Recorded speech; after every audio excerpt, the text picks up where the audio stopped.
জিম্বাবুয়ের বিপক্ষে দ্বিতীয় ওয়ানডেতে বাংলাদেশ 13 রানে হেরে সিরিজ খুইয়েছে। সামনে হোয়াইট ওয়াশের সংখ্যা। বাংলাদেশ কেন হারলো, কোথায় হারলো, সেই পরিচিত দৃশ্য। জিম্বাবুয়ে 247 করেছিল। জিম্বাবুয়ের ব্যাটিং ইনিংসের লাস্ট ওভারে তাসকিন বল করছিলেন, 1 ওভারে 22 দিয়েছিলেন লাস্ট ওভারে।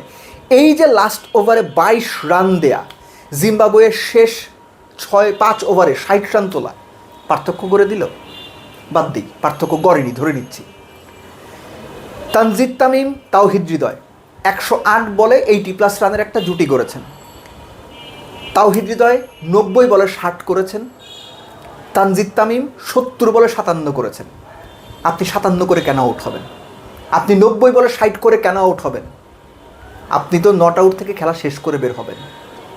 বেন কারান, জিম্বাবুয়ের ওপেনার, 111 করে নট আউট ছিলেন। ইভান্স 6 নাম্বার বা 7 নাম্বারে নেমে 38 বলে 52 করেছেন, 5টা ছক্কা মেরেছেন, লাস্ট ওভারে 22 রান তুলেছেন। এগুলো তো আছে, কিন্তু এই যে একজন ইনিংস ক্যারি করা, আমাদের প্লেয়াররা এগুলো পারছে না। আমাদের প্লেয়ার 57 করে আউট হচ্ছেন এবং সেটাও 80 স্ট্রাইক রেটে। আমাদের প্লেয়াররা 60 করে আউট হচ্ছেন, সেটাও 90 বলে 70-75 স্ট্রাইক রেটে। তারা বল খাচ্ছেন, স্ট্রাইক রোটেট করতে পারছেন না, সময় নিচ্ছেন, 50 করছেন, উইকেট দিয়ে আসছেন, কেউ 100 করতে পারছেন না। দায়কার ব্যাটসম্যানদের, দায়কার ব্যাটিং কোচের, অবশ্যই ব্যাটিং কোচের। একটা টিম টেস্ট হারলো 2.5 দিনে, একটা টিম ওয়ানডেতে 141 চেস করতে পারলো না, একটা টিম 247 চেস করতে পারলো না। ব্যাটিং কোচের দায় আপনি দিবেন না? আগে তো প্রশংসা করেছি, আগে তো ক্রেডিট নেওয়ার চেষ্টা করেছেন না? এখন তাহলে দায় নিতে হবে। যে দলটা Australia, New Zealand, Pakistan, West Indies টানা 4টা সিরিজ জিতেছে, প্রত্যেকটাই 3 ম্যাচের সিরিজ ছিল, প্রত্যেকটাই 2-1 জিতেছে বাংলাদেশ, সেই দল জিম্বাবুয়ের এগেনস্টে লোয়ার র্যাঙ্কড টিমের সাথে এত বাজে ব্যাটিং পারফরমেন্স কেন দেখাবে?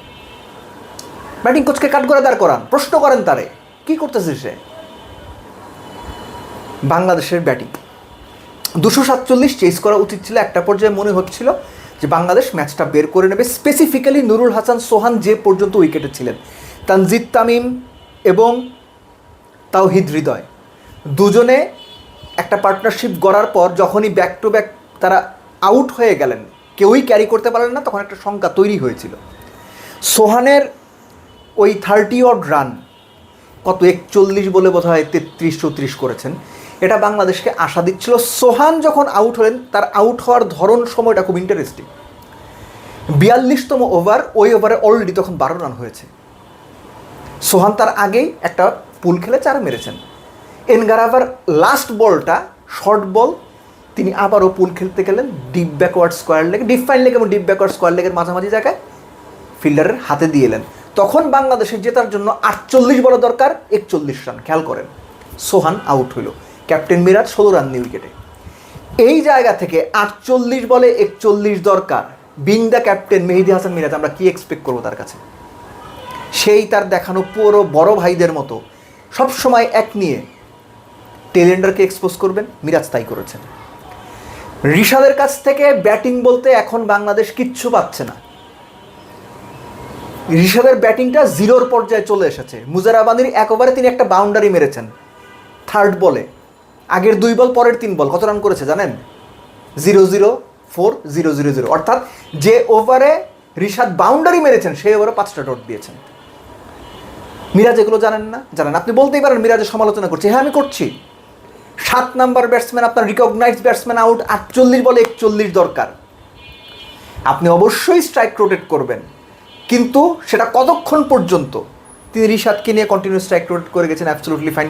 তাসকিনকে নিয়ে করে গেছেন, অ্যাবসলুটলি ফাইন। শরীফুলকে নিয়ে করে গেছেন, অ্যাবসলুটলি ফাইন। যখন লাস্ট উইকেট, তখন তিনি পুল শট খেলতে গিয়ে সময় মতো হাতে তুলে দিয়ে এসেছেন। ফিনিশিং কিন্তু করতে পারেননি, ওই জায়গায় ফিনিশ করতে হবে। মিরাজ ব্যর্থ হয়েছেন, চূড়ান্তভাবে ব্যর্থ হয়েছেন। 48 বলে 41 যখন দরকার ছিল, পরের 24 বলে, আমি যদি 2 ভাগে ভাগ করি, 48 বলকে 2 ভাগে, 24-24, 4 ওভার 4 ওভার, 43 থেকে 46, 47 থেকে 50, 45, 46 থেকে 50, ওই 24 বলে, পরের 24 বলে 43 থেকে 46 বাংলাদেশ রান করেছে 14।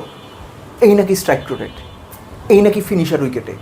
মোসাদ্দেকের কথা আলাদা করে একটু বলতে হবে। অস্ট্রেলিয়ার সঙ্গে যে ইনিংসটা আপনি খেললেন, সারা বাংলাদেশ আপনাকে প্রশংসায় ভালোবাসিয়েছে। তারপর অন্তত 3টা ম্যাচে ফিনিশিংয়ে দারুণ রোল প্লে করে হিরো হওয়ার ম্যাচ শেষ করার সুযোগ ছিল মোসাদ্দেক সৈকত, প্রতিবার আপনি ব্যর্থ হয়েছেন। আমি বলছি না যে এটাই শেষ, কিন্তু প্রতিবার আপনি কেন ব্যর্থ হবেন? ওরকম একটা ইনিংস খেলার পরে আপনার কনফিডেন্সই তো আপনার অন্তত আরও একটা ইনিংস ভালো খেলতে বাধ্য করবে। আপনি পারেননি, মোসাদ্দেক পারেননি, ব্যর্থ হয়েছেন। মিরাজ সুযোগ থাকা সত্ত্বেও ফিনিশিং দিতে পারেননি। 7 নম্বরে যে রোল প্লে করা দরকার, Miraz is not good enough for that. এটা আমি বারবার বলে আসছি। বাংলাদেশের ব্যাটসম্যানরা 50-60 করে আউট হয়ে যাচ্ছেন, কেউ ইনিংস ক্যারি করতে পারছে না। বেন কারান এই ম্যাচে একদম প্রকৃষ্ট উদাহরণ, 111 বলে নট আউট ছিলেন 135 বলে। ওই ইনিংসটা তিনি খেলেছেন বলেই ব্র্যাড ইভান্স তাসকিনের লাস্ট ওভারে 22 রান তুলতে পেরেছেন। বাংলাদেশের আমাদের তানজিদ তামিম 57 করে আউট হন, আমাদের তাওহিদ হৃদয় 60 রান করে আউট হন, আমাদের নুরুল হাসান সোহান 1 ওভারে 12 করা সত্ত্বেও 12 রান আসার পরও যখন ভালো ব্যাট করছেন তারপরে পুল শট খেলে উইকেট দিয়ে আসেন। এই ম্যাচ অ্যাওয়ারনেস, এই দলকে টেনে নিয়ে যাওয়া, ম্যাচ ফিনিশ করা, বড় ইনিংস খেলা, বছরের পর বছর এগুলোই আমরা বলছি, আপনারাও এগুলোই শুনছেন, প্লেয়াররাও একই জিনিস বারবার করছে। No change, everything is going on line, একদম লাইনে আছে। জিম্বাবুয়ের বিপক্ষে জিম্বাবুয়ের কন্ডিশনে এরকম যদি ব্যাটিং পারফরমেন্স হয়, বিশ্বকাপে এই দলের কাছ থেকে আপনি কী আশা করবেন? এই প্লেয়াররাই তো যাবে। কয়জন ঢুকবে? আর লিটন ঢুকবে, আর 2-1 এদিক ওদিক হইতে পারে, তাই তো? এটা তো মূল বিশ্বকাপ দল। এখানে কি এক্সপেক্ট করেন আপনি? বোলাররা তাদের কাজটা করেছেন। আনফর্চুনেটলি তাসকিন লাস্ট ওভারে 22 রান দিয়ে দিয়েছেন, হয়ে গেছে। তাসকিন 57 দিয়েছেন, অর্থাৎ তাহলে হিসাব করেন 57 রানের মধ্যে 22 রান তিনি শুধুমাত্র লাস্ট ওভারেই দিয়েছেন, অর্থাৎ 9 ওভারে 35 রান দিয়েছিলেন। দুর্দান্ত বল করেছেন, আগের ম্যাচেও খুব ভালো বল করেছেন। ম্যাক্সিমাম সময় ও মানে নতুন বলে উইকেটগুলো তাসকিনই তুলে দিচ্ছেন, কখনো একটা, কখনো 2টা বা তার চেয়ে বেশি। তো যখন হয়নি, লাস্ট 6 ওভারে 60 করেছে জিম্বাবুয়ে, বাংলাদেশের তো সেটার কাউন্টার দিতে হবে, ব্যাটসম্যানদের দিতে হবে। ব্যাটসম্যানরা ব্যর্থ হয়েছেন। যে দল যে ব্যাটিং লাইন আপ 141 চেস করতে গিয়ে ম্যাচ হারে, তারা 247 চেস করতে গিয়ে 13 হারে হেরেছে। এটা তাহলে তো মন্দের ভালো বলতে হয়েছে। নাই ভাই, তাও তো 200 পার করছে। Batting is going downwards. খুব বাজে ব্যাটিং হচ্ছে। যারা স্টার্ট পাচ্ছেন, ইনিংস ক্যারি করতে পারছেন না, যাদের ফিনিশিং রোল পালন করা দরকার মোসাদ্দেক, মিরাজরা, তারা ব্যর্থ হচ্ছেন। এন্টায়ার ব্যাটিং ইউনিট ব্যর্থ হচ্ছে, এবং ব্যাটিং আপনার পরিকল্পনার কোনো ধরনই কাজে লাগছে না। এখন বাকি থাকলো জিম্বাবুয়ের সঙ্গে white wash. Hopefully white wash ঠেকাতে পারবেন, ইজ্জত বাঁচাইতে পারবেন।